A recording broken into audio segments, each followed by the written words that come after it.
kwento at babala.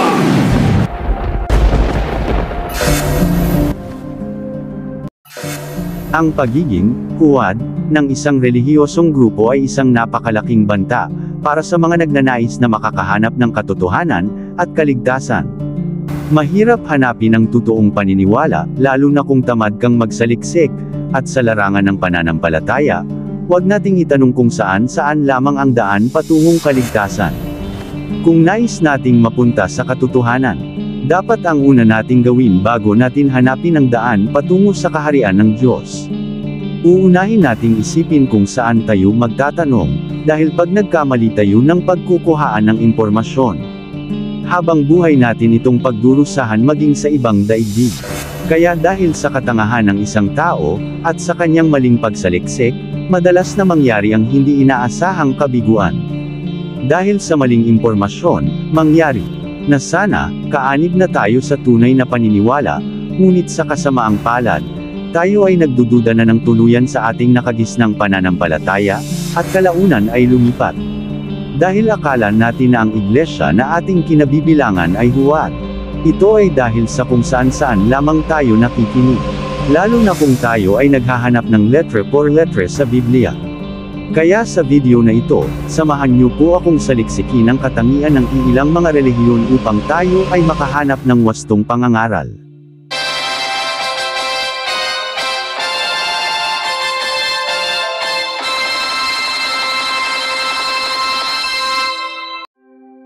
Sa halip na magbigay tayo ng mga tiyak na pangalan ng mga simbahan na huwad, mas mainam na suriin natin ang mga katangian ng mga grupong dapat iwasan. Mas mabuti na pansinin natin sa pamamagitan ng kani-kanilang mga pamamaraan sa pamamahayag, kung paano natin mahahalata, at makikita ang kanilang tunay na anyo. Ang pagsusuri sa mga katangiang ito ay makakatulong sa atin na gumawa ng sarili nating desisyon. Kung ang isang partikular na relihiyosong grupo ay naaangkop ba para sa atin o hindi. Gamitin ang inyong sariling pagpapasya at pananaliksik upang matukoy kung ang isang organisasyon ay naaayon sa inyong mga paniniwala at halaga. Narito ang mga gabay para maiwasan ang pagkakamali sa pagpili ng simbahan, at ang iilang mga palatandaan kung paano malaman na ang isang iglesia ay huwad. Ang pagkilala sa isang huwad na iglesia ay nangangailangan ng maingat na pagsusuri, sapat na karunungan, at pag-unawa, kasama ang mahahabang pasensya sa pagpili kung alin ang wastong pananampalataya. Ang pagpili sa isang simbahan ay isang personal na desisyon, kaya mahalagang maingat na pag-aralan ang mga turo at kasanayan nito bago sumali. Narito ang mga nangungunang palatandaan kung paano malalaman ang katangian ng huwad na simbahan. Unang-una, ang tunay na pananampalataya ay hindi nakatuon sa pagpapayaman ng mga lider nito. Maraming aral ang isang huwad na simbahan na hindi naaangkop sa utos ng Diyos. Katulad ng pag-ibig sa pera at kayamanan, ito ay itinuturing na isang malaking hadlang sa espiritual na pamamaraan. Ang isang simbahan na labis na nagbibigay diin sa pag-aabuloy ng pera, o materyal na bagay mula sa mga kaanib nito, ay nagtuturo sa kaisipan ng mga miyembro na ang kaligtasan pala ay mabibili lamang ng pera. Lalo na kung mayroong kakaibang paraan ng pangungulekta ng pera, o may mga ulat ng pag-aabuso sa salapi, ang mga ito ay dapat pagdudahan ito bilang isang huwad na iglesia. Ang simbahan na ito ay malinaw na hindi sa Diyos. Dahil ang kasakiman ng pera ay tanda ng kademoniyuhan, na mababasa sa unang Timoteo Kapitulo 6 versikulo 10. Sapagkat ang pag-ibig sa salapi ay ugat ng lahat ng kasamaan. Dahil sa paghahangad na yumaman, may mga taong nalalayo sa pananampalataya at nasasadlak sa maraming kapigatian. Ngunit ikaw na lingkod ng Diyos, umiwas ka sa mga bagay na ito. Ang tunay na mangangaral ay hindi maghahangad ng pera, o anumang kayamanan mula sa pinaghihirapan ng mga miyembro. Bagkus, sa bagong tipan, ang pagbibigay sa simbahan ay kusang nanggagaling lamang sa puso at hindi sa isang batas ng ika-10. Sa aklat ng ikalawang Korinto Kapitulo 9 versikulo 6 hanggang 7. Ito ang sinasabi. Ang bawat isa ay dapat magbigay ayon sa sariling pasya, maluwag sa loob at di napipilitan lamang, sapagkat iniibig ng Diyos ang kusang nagbibigay ng may kagalakan. Kaya iwasan na po natin ang mga sekta na nakasentro lamang ang pangangaral sa bulsa ng kanilang mga miyembro. Pangalawa, kung ang lider ng iglesia ay itinuturing na higit sa ordinaryong tao. Mahalaga na ang mga pinuno ng simbahan ay nakatuon sa paglilingkod sa Diyos at sa kanilang mga kongregasyon. Hindi sa paghahangad ng katanyagan. Ang pagnanais na maging kilala ay maaaring magdulot ng mga negatibong epekto. Tulad ng pagiging mapagmataas at pagpilit na paniwalaan ang kanyang naiibang katangian, bilang higit sa isang tao, kahit na nakikita na ng mga tao na siya ay nagkukunwari lamang. Katulad ng pagtawag sa kanyang sarili na isang propeta ng Diyos. Ngunit hindi naman nangyayari ang kanyang mga hula. Ang mga huwad na mangangaral, ay madalas na nangangako ng mga himala, at mabilis na pagpapagaling sa mga karamdaman para sa kanilang mga kaanib. Ang pagpakilala sa sarili bilang anghel ng Diyos. Ngunit, ang pangangaral ay taliwas naman sa nauunang mga Kristiyano. Katulad ng mga taong nagpapakadiyos sa kanilang sarili, ngunit wala naman talagang kapangyarihan. Subalit sa panahon ngayon, tanging ang mga mahihina ang utak lamang ang maniniwala sa kanilang mga panglilinlang. Ang mga mangangaral na ito ay dapat iwasan, dahil sila ay malaking banta para sa ating kaligtasan. Ngunit marami pa rin ang nabihag na sumusunod sa kanila, at patuloy na nagbibigay ng sobrang paggalang sa kanila, na tila walang mga mata, at walang tenga. Pangatlo, ang tunay na pananampalataya, ay nagbibigay ng kapayapaan at pag-asa. Ngunit ang isang iglesia na gumagamit ng pananakot, upang makakuha ng mga miyembro, at mapanatili ang mga miyembro nito ay dapat pagdudahan na isang huwad.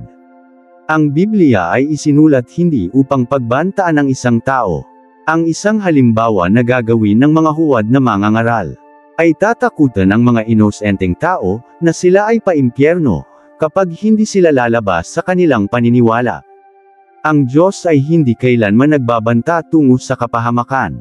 Ngunit ang huwad na mangangaral, ay sanay na gumamit ng mga talata mula sa Biblia, upang gawing banta sa sinuman na gusto nilang lasunin ang paniniwala. Pang-apat, ang mga turo ng tunay na simbahan, dapat nakabatay hindi lamang sa Biblia, kundi binigyan din ng halaga ang kasaysayan kung paano ito lumago noong wala pa ang Biblia.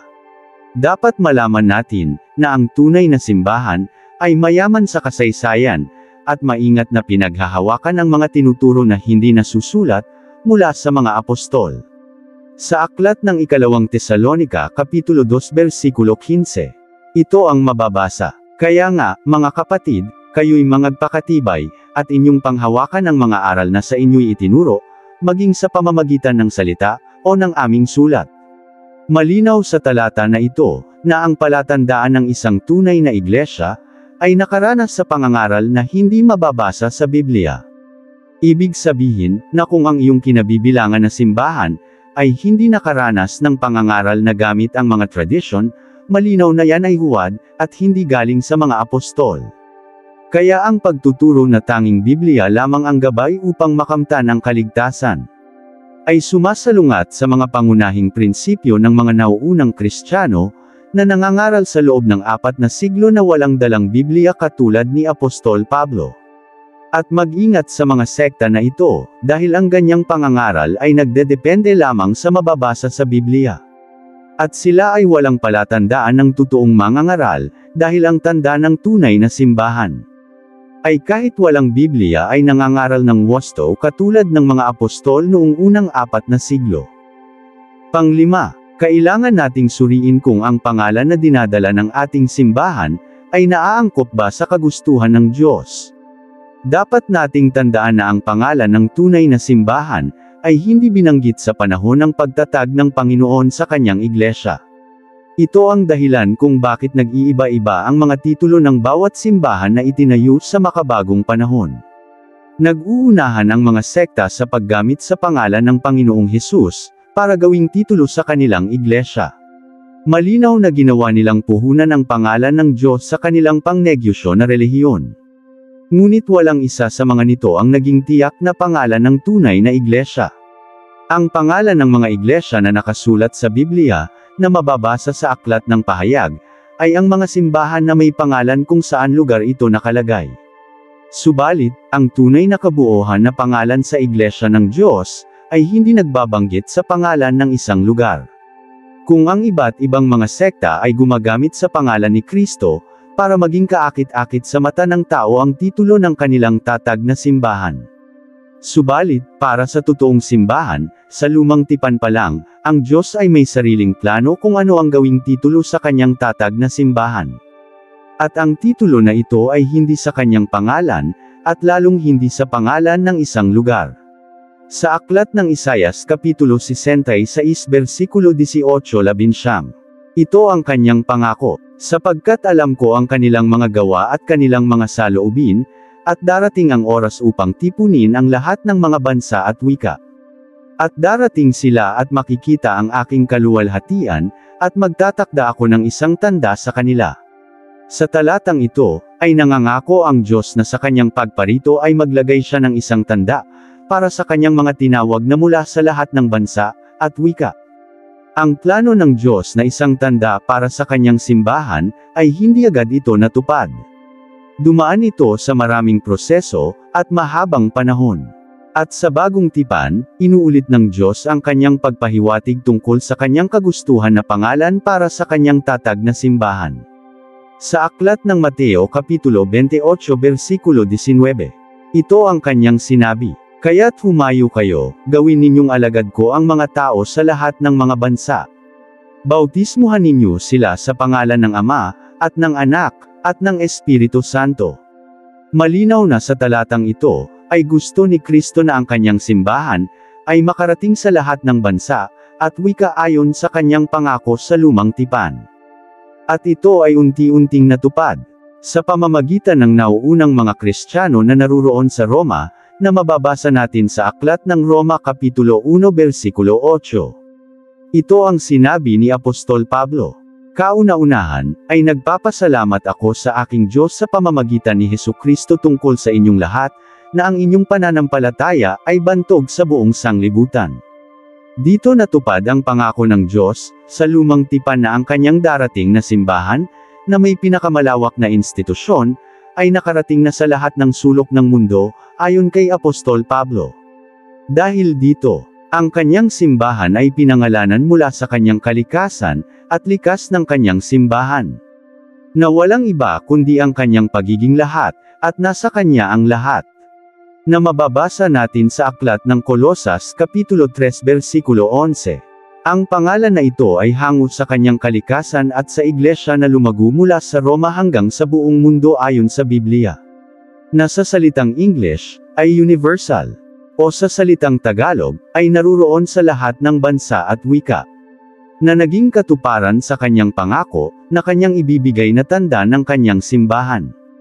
Kaya kung ikaw ay isang Katoliko, nasa sayo ang tanda ng kalikasan ng Diyos, na tinawag na universal, na sa salitang Tagalog ay buong mundo, at sa salitang Griego ay Katoliko. Kaya pakinggan mo ito kapatid. Kung tayo ay maghanap ng impormasyon tungkol sa iglesia sa internet, mas mahalaga na basahin ang mga review at feedback mula sa ibang mga tao. Ugaliing makipag-usap sa mga taong may karanasan sa iglesia, at tanungin sila tungkol sa kanilang mga karanasan. Pag-aralan ang mga turo ng mga sekta, at bigyan ng panahon ang paghahambing nito sa mga pangunahing prinsipyo ng nauunang pananampalataya. Maglaan ng panahon para sa panalangin at pagninilay upang humingi ng patnubay sa Diyos. Ang pagkilala sa isang huwad na iglesia ay isang proseso na nangangailangan ng panahon, pag-iingat, at panalangin. Mahalaga na maging mapanuri at maingat sa pagpili ng isang iglesia na sasamahan bago mahuli ang lahat. Sana po kahit kunti may napulot tayong aral sa video na ito. Ito po si Kuya Tem, ang inyong lingkod sa pangalan ng Ama, ng Anak, at ng Espiritu Santo. Maraming salamat po sa inyong panunood.